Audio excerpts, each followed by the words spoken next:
What's good, y'all? It's the Demouchet REACT, and we're back with another video. Who we got today, C? Today we're back with another American reaction. So excited about this video. If you're new to us and we're new to you, make sure you scroll down, hit that subscribe button, and turn on the post notification bell because we're on the road to 200K. And we cannot get there without you guys, alright? Join the family without further ado. Let's get into the video. Let's get it. British English is the version of the language that I, and on the whole my fellow country people, speak here on these islands. It's a version of English which, while similar to other varieties found around the globe, has some things unique to it, from words to spellings to pronunciations. One area in which British English can be rather unique is with the idioms that bless this language. British English is full to the brim with phrases and sayings that can be found here and not heard all that much in other parts of the world, like the United States, an example. To me, the phrases I'm about to share are easily understood, but for others who haven't spent all their lives in this nook of the world, they might come off as just a little weird sounding. So for those who don't speak British English, let's take a look at some of these distinctly British idioms, what they mean. So they may sound weird, but I think we should be able to read the room. You think? I think we should be able to read the room. Okay. I be having a hard time with the comedy. I think we should read the room. Again, it may be hard to understand, but I think we should be able to read the room. Okay, let's see. In and where they come from.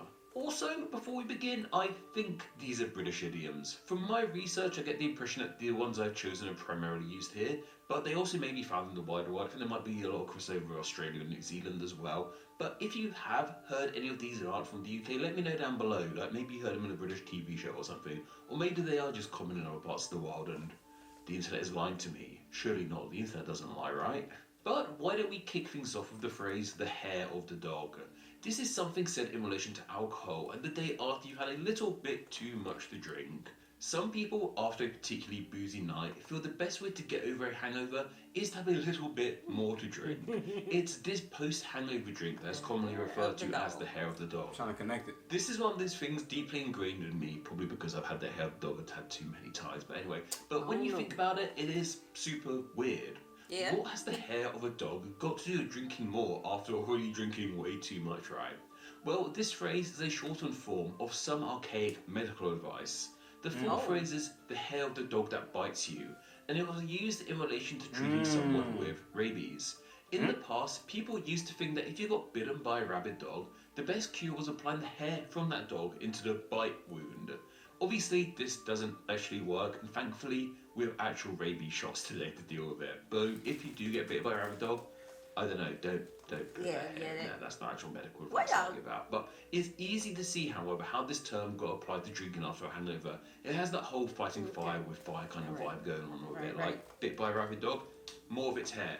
Already really hungover, drink more beer. Like, it all kind of applies to the same thing, right? I did not look at it like that. Me either. When I heard the hair of the dog, it basically sounded like when the dog sneak up and bites you, basically your liquor just kicked in. Okay. You know what I'm saying? Drink some more. Yeah. Yeah. I mean, I get it at the end once he put it all together. But Definitely. first hearing it, nah. I had to see where he was going to go with this one because I was trying to connect it. Term you may also think relates to alcohol is the British idiom of bottle it. This means to lose your nerve in a certain situation. For example, if you're going to jump off the highest diving board at the swimming pool, but back out at the very last minute, someone might say that you've completely bottled it. Okay, that makes sense. There's multiple theories as to where this one comes from. Lay on it. But the most popular theory is that it comes from our good friend of Cockney rhyming slang. We all know what Cockney rhyming slang is, right? We have a whole video about it. The basic mechanic of Cockney rhyming slang is you take a phrase that rhymes with what you want to say, but then remove the rhyming part. In this case, the original phrase was bottle and glass. The glass part rhymes with a word for your behind, shall we say. Glass, I'm sure you can figure it out. Yeah, but this all has implications of being cowardly, like, no, butts just seen as being cowardly, which, that's not entirely fair. Butts are brave. We like brave butts here, but tangent aside. From here, the glass part was removed and we just had bottle, which gave us this term. So I went on a weird butt tangent. We don't talk about butts too much here on Name Explaining, but that's probably for the best. That being cream crackered. This has nothing to do with actual crackers, but instead it used to mean you were extremely tired. Like if you had a really busy day at work, you just like blob out on the sofa, you could say you're cream crackered. What's interesting with this one is that unlike other Cockney phrases, the rhyming part hasn't actually been removed here. The crackered part is simply a rhyme of another word meaning you were tired. Knackered. This Oh, Oh yeah, poses kind of. another Okay, I issue. see that. Okay. As far as I'm aware, knackered meaning tired isn't too commonly heard outside of the UK. So this is a British idiom built on a British term. There's a lot of it's just British all the way down over this one. But knackered simply means tired, but also has wider usage too. It can mean something is broken, like my computer is knackered or something. Not that my computer is knackered. My computer's just fine, I think. I should check that. But anyway, both of these terms come from the same origin and also have relation to dead animals. In the past, a knacker was a person who would remove dead farm animals like horses and pigs and take them to the knacker's yard to do, I don't know, all kinds of stuff you do with dead animals. I don't know, but yeah, not fun. But or maybe it's fun, I don't know. People eat animals. I'm vegetarian, so Oh. it's Yo. easy to see how this word, which was heavily related to dead animals, came to mean something that was broken or so tired that it was pretty much dead. Knackers is also British slang for the male reproductive organs, shall we say. Gosh, How? I've talked about butts and You talking the about other butts again? side in this video already. Us Brits, we're a smutty people clearly. Don't think we're prudes, we just love talking about butts and balls. Sure, I said that. I don't know, but we'll be fine. But how they ended up with being a name for that. However, it's a bit out of the range for this video, so let's move on. Yeah, let's. Okay. So long day of work, babe. I don't feel like doing too much. I am cream crackered. You cream crackered. Yeah, I'm cream crackered. Don't. It makes me think of other things. No. It's just don't. It's just I need to hear it in a way. Maybe I need the accent to make it, bounce a little bit. Don't y'all come up in the comment section talk about I see them bags under your eyes. You cream crackered. Yeah. No. Nah, I don't even. Nah. Don't do that. Full of beans. Full of what would this mean? Your stomach hurt?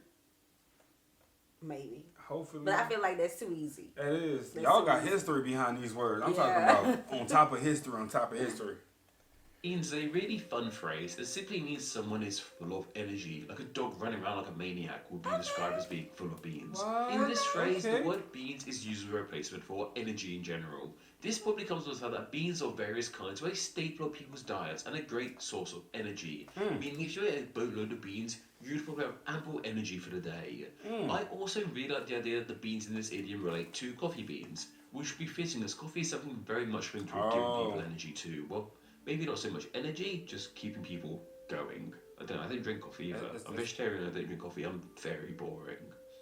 Finally, we have that idiom of take the biscuit. Now, biscuits are something I do definitely, don't worry about that guys. But this means that someone has really annoyed you, similar to final straw an example. Like if you found out someone who'd been getting on your nerves for some time, and actually been saying really mean things about you behind your back, you could say that really takes the biscuit. This one most likely comes from the idea of stealing an actual... that really takes the biscuit. That takes the biscuit. That's it. Dinner table, Jimmy and Mom is having a conversation. He said, I do not want these beans, Mom. Well, that tastes the biscuit. Mm-hmm, because you're going to eat these You beans. gonna eat these beans. Because I would love to see you full of beans. Full of energy. We got it. We got it. We got it. Why would you be cream crackered when you could be full of beans? Because he gon' oh wait, never mind. Don't worry Okay. about it. I'm gonna confuse myself. I think I'm ready there. Yeah. Yeah. Yeah. biscuit off of someone, especially if it's the final one. Here in the UK, we're fiercely protective of our beloved biscuits, and it can be pretty annoying when someone takes the last one from you. Right. Of course, in all of this, I mean the dunking kind of biscuit, the kind you dunk in your tea, not the salty scone kind of biscuits found in the US. Though, when I last went to the US, I ate a boatload of those kind of biscuits at like southern food restaurants. Southern food is I was a crazy. vegetarian then, clearly, because I'm in America. Oh, I've been Gravy though, going on about the vegetarian? vegetarian this entire video. In the Just South? casually Tough, admit I had tough. southern gravy. I'm the worst, but they're really tasty. Oh man, I just outed myself. There's a bad vegetarian. Sorry, everyone. But by now, you should all be well on your way to talking like a proper British person. Even I don't sound like a proper British person when I do a British accent. Oh dear. But let me know about any other interesting British idioms I might have missed out on. And of course, please... Yeah, we're gonna stop right there. Go check out his bloopers if you want to. Yeah, make sure okay? you guys can check his channel out. Yeah, listen, this is different. Definitely some words entangled together that I ain't never pictured. Yeah. Different. So a lot of them came from words that they already used. So I Yeah. think with that logic, I can remember like the cream cracker, knackered. Yeah. You know the what was the What was the biscuit? dog one?